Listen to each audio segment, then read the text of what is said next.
കൊലപാതക കേസിൽ സൗദി ജയിലിൽ കഴിയുന്ന കോഴിക്കോട് കോടമ്പുഴ സ്വദേശി അബ്ദുറഹീമിന്റെ മോചനം വൈകും. മോചന ഹർജിയിൽ ഇന്ന് ഉത്തരവുണ്ടായില്ല. റിയാദ് കോടതി കേസ് 2 ആഴ്ച കഴിഞ്ഞ് പരിഗണിക്കും. ജിദ്ദയിൽ നിന്ന് അഫ്താബ് റഹ്മാൻ ചേരുകയാണ്. അഫ്താബ്, എന്താണ് കേസ് വീണ്ടും പരിഗണിക്കാനായി മാറ്റിയത്? കേസിൽ ഇന്ന് പ്രതീക്ഷിക്കുന്നത് റഹീമിന്റെ മോചന ഉത്തരവ് ഉണ്ടായേക്കുമെന്നായിരുന്നു. റിയാദിലെ നിയമസഹായ സമിതിയാണ് ഇക്കാര്യം അറിയിച്ചിരുന്നത്. ഇന്ന് രാവിലെ കേസ് കോടതി പരിഗണിച്ചു.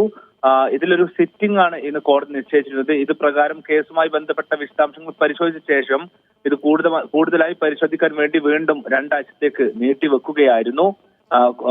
ഈ കേസുമായി ബന്ധപ്പെട്ട റഹീമിന്റെ വധശിക്ഷ നേരത്തെ റദ്ദ് ചെയ്തിട്ടുണ്ട്. ഇനി വരാനുള്ളത് മോചന ഉത്തരവ് മാത്രമാണ്. ആ ഉത്തരവിലാണ് റിയാദ് നിയമസഹായ സമിതിയും അദ്ദേഹത്തിന്റെ കുടുംബവും ജനങ്ങളും എല്ലാവരും തന്നെ കാത്തിരിക്കുന്നത്. പബ്ലിക് പ്രോസിക്യൂഷൻ ഉൾപ്പെടെയുള്ള എല്ലാ വകുപ്പുകളിലും നടപടിക്രമങ്ങളെല്ലാം നേരത്തെ പൂർത്തിയായിട്ടുണ്ട്. റഹീമിന്റെ അഭിഭാഷകനായ ഉസാമ അൽ നമ്പറും എംബസി ഉദ്യോഗസ്ഥനായ യൂസുഫ് കാക്കഞ്ചേരിയും റഹീമിന്റെ കുടുംബ പ്രതിനിധിയായ സിദ്ദീഖ് തുബൂരുമാണ് ഇന്ന് കോടതിയിൽ ഹാജരായിരുന്നത്.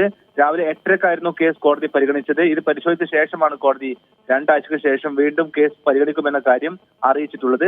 ഏതായാലും 2 ആഴ്ചയ്ക്ക് ശേഷമായിരിക്കും കേസ് പരിഗണിക്കുകയും അതിൽ മോചന ഉത്തരവുമായി ബന്ധപ്പെട്ട വിശദാംശങ്ങളിലേക്ക് കോടതി കടക്കുകയും ചെയ്യുക. ശരി, ജിദ്ദയിൽ നിന്ന് അഫ്താബ് റഹ്മാനാണ് വിവരങ്ങൾ നൽകിയത്.